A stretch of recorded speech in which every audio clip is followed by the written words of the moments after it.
इस बेहद जरूरी बातचीत में शामिल करने के लिए। और आज नई शिक्षा नीति 2020 के ऊपर बातचीत करने के लिए हम जब यहाँ इकट्ठा हुए, तो असल बात ये है कि हम जिस वक्त में ये बातचीत कर रहे हैं, हमारे आसपास इस मुल्क के अतीत, वर्तमान और भविष्य पर बुलडोजर चल रहा हो, नौजवानों के हाथ में त्रिशूल और तलवार बांट करके एक अलग दिशा में ले जाने की कोशिश की जा रही है और उसमें बहुत हद तक वो कामयाब भी हो रहे हैं। इस वर्तमान के खिलाफ हम कलम और किताब की बात करने के लिए यहाँ इकट्ठा हुए। मुझे लगता है ये इस गोष्ठी और इस बातचीत का उन्वान है और यहाँ इसलिए यह बात पूरे मुकम्मल तौर पर कही जानी चाहिए कि यहाँ से हम लेकर क्या जाएंगे, हम कैसे त्रिशूल और तलवार के सामने कलम और किताब की लड़ाई लड़ते हुए और उन्हें जीतते हुए देख पाएंगे।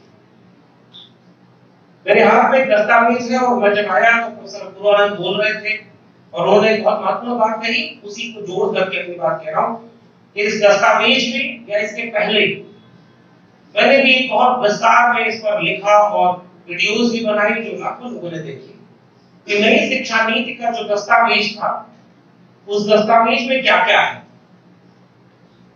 उसमें जितने भी लूप होल्स हैं, जितने भी मुश्किलें हैं, वो इस दस्तावेज में भी लिखी और पब्लिक डोमेन में।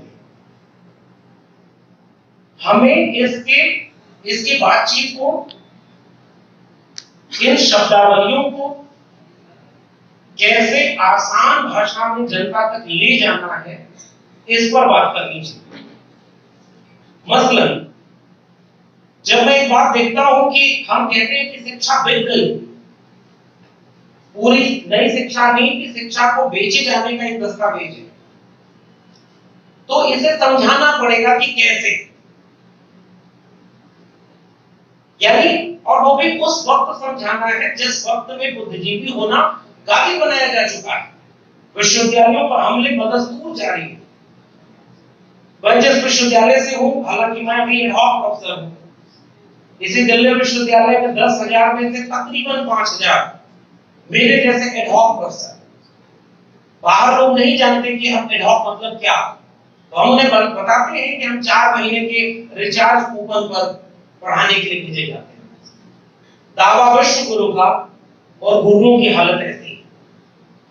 और नई शिक्षा नीति लागू होने से सीधा काम ये होने वाला है, 40% कोर्स तो स्वयं पर जाएगा, ऑनलाइन जाएगा।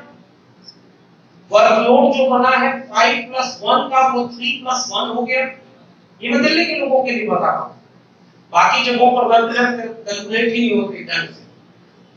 और जो 4-5 हजार शिक्षक पढ़ा रहे थे, जो लगातार लड़ रहे थे कि हमें स्थायी किया जाए, उनमें से 70 to 75% लोग बाहर हो जाएंगे। और ये वो लोग हैं जो जिनमें से बहुत बड़ी तादाद इस मुल्क के दलित, पिछड़े, आदिवासी घरों से निकले हुए पहली पीढ़ी के प्रोफेसर हैं। क्योंकि 97 में रिजर्वेशन आया शेड्यूल कास्ट और शेड्यूल ट्राइब का हायर एजुकेशन में, 2006 में आया जो कोर्ट के बाद 2007 में इम्प्लीमेंट हुआ ओबीसी का रिजर्वेशन। उसके बाद से ढंग से स्थायी नियुक्तियां हुई नहीं।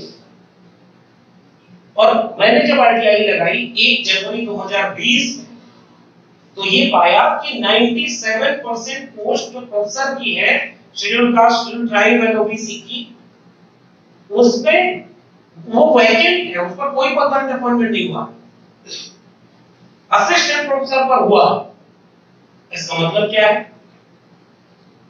एक देश जिसे असल में एक मुकम्मल मुल्क बनना था 1950 के बाद, तो उसका भरोसा आपने अपने लोगों को ये दिया था कि जब हमारे लोगों का शासन होगा तो हम सबको वो हक देंगे जो हमें नहीं मिला।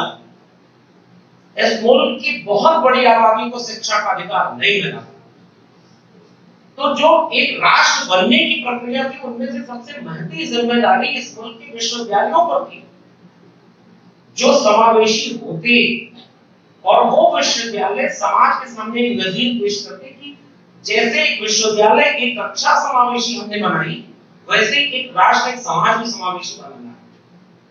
मगर अफसोस कि इसी दिल्ली विश्वविद्यालय के 80-82 प्रिंसिपल है कॉलेजेस के, और आप पता लगाइए उनमें कितने दलित, पिछड़े, आदिवासी, मुसलमान, उन लोगों के घरों के प्रोफेसर्स कितने।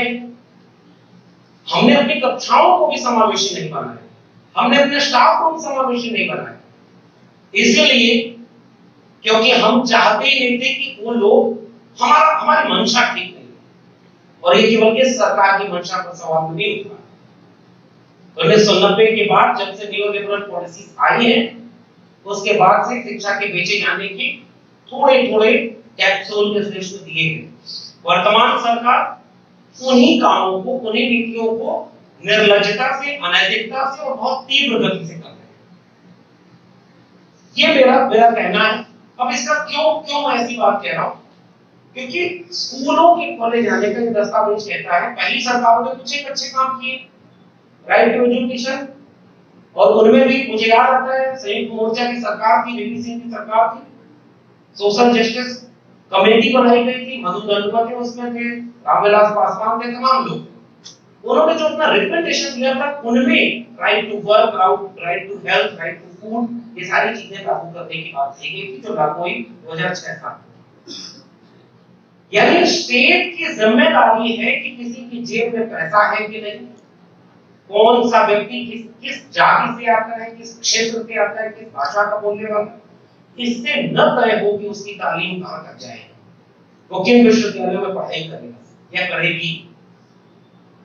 राज्य अपनी जिम्मेदारी बाकायदा पीछे खींच चुका है। मुझे लगता है कि इस पूरे दस्तावेज ने ये घोषणा की, राज्य अब जिम्मेदारी नहीं निभाएगा। और मैं जिस प्रदेश से आता हूं, गोरखपुर के सर बोल रहे थे, उत्तर प्रदेश जहां राम राज्य दोबारा आया है, उस प्रदेश में मेरे अपने जिले में पहले 6 सरकारी डिग्री कॉलेज हुआ करते थे, जिन 6 में जो सबसे बड़ा डिग्री कॉलेज है आज के तारीख में, उसके 12 विभागों में से 9 विभाग ऐसे हैं जिसमें एक भी परमानेंट प्रोफेसर नहीं है, वहां ठेके पर लोग रखे। और उसी जिले में 126 प्राइवेट डिग्री कॉलेज खोल दिए गए, जो उस इलाके के किसी ठेकेदार के हैं, किसी नेता के हैं, और उनका सीधा संबंध सरकार में बैठे लोगों से। तो एक तरफ तो ये हो रहा है, स्कूलों में भी यही हो, और ये दस्तावेज कहता है जहां 3000 से कम विद्यार्थी होंगे उन स्कूलों को भी वो बंद करेंगे। 45,000 डिग्री कॉलेज को कम करके 20 साल में 15,000 ले आएंगे। यानी कहां तो नए कॉलेज, नए विश्वविद्यालय खोले जाने, आप जो खुले हैं उन्हें बंद कर रहे हैं, और नहीं तो मस्जिद के नीचे मंदिर खोल रहे हैं। ये मुश्किल हमारे सामने है। ये सारा विमर्श जो वर्तमान में सफल हो रहा है, कामयाब हो रहा है, इसके पीछे वजह ये है कि शिक्षा बर्बाद कर, इसलिए तार्किक विवेक वाला नागरिक पैदा नहीं किया आपने। तो उस राज्य में क्या हो रहा है, मेरे राज्य में अगर मेरे पास नेट की डिग्री है तो मैं 3 कॉलेजेस में बात कर लूं, वहां अपनी डिग्री, अपने सारे दस्तावेज रख दूं, मुझे पढ़ाना कहीं नहीं जाना है, वो सारा जो सैलरी आएगी आधे से ज्यादा मैनेजमेंट लेगा और थोड़ी थोड़ी सैलरी आपके पास आएगी।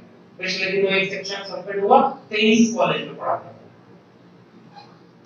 हमने शिक्षा को यहां पहुंचाया, आंगनबाड़ी से लेकर के प्राइमरी स्कूल के मास्टर जो उत्तर प्रदेश में है, वो पढ़ाने के अलावा सारे सरकारी काम करते हैं, क्योंकि उनसे सरकार ये काम करवा रही हो। नई शिक्षा नीति लागू नहीं हुई थी उत्तर प्रदेश में, उसके पहले एक सरकारी फरमान आया कि अब जहां सरप्लस टीचर है वो किसी दूसरे स्कूल में भेजे जाएंगे। यानी अगर एक कॉलेज में, एक स्कूल में ज्यादा लोग हैं तो उन्हें दूसरी जगह पर भेजेंगे। वही काम विश्वविद्यालयों में भी हो रहा है, और धीरे धीरे ये शिक्षा नीति जिस दिशा में हमें ले जा रही है, दावा भले विश्वगुरु का हो, लेकिन एक अपड़ उपड़ भीड़ के रूप में हम नागरिकों को तैयार करना चाहते हैं, जिनमें कोई तार्किक विवेक ना हो, कोई वैज्ञानिक दृष्टिकोण ना हो, और सांप्रदायिकता हो, जातिवाद हो, तमाम तरह के लोग इन चीजों की राजनीति को कामयाबी से कर सके, इसलिए उनकी मंशा ये नहीं। हमारे सामने चुनौती है कि हमारी भाषा रूढ़ हो चुकी है, हमें इन दस्तावेजों को आसान भाषा में लोगों तक ले जाने की कोशिश करनी होगी, और वह कोशिश मुझे लगता है कि वर्तमान के सवालों से जूझते हुए करनी होगी। कैसे हमने एकेडमिया का कम्युनलाइजेशन देखा और सांप्रदायिक जातिवादी जो चीजें हैं समाज में वो हमारे एकेडमिया में आ चुकी हैं, इसलिए दिखती हैं वो। और हमारी जो बहस है, जितना कठिन ये दस्तावेज है उससे ज्यादा कठिन कहीं हम लोगों का विमर्श न हो जाए, ताकि हम जनता से दूर हो जाएं। मुझे लगता है कि बहुत कम समय में ये बात कहने का मौका आपने दिया। बहुत बहुत शुक्रिया, धन्यवाद।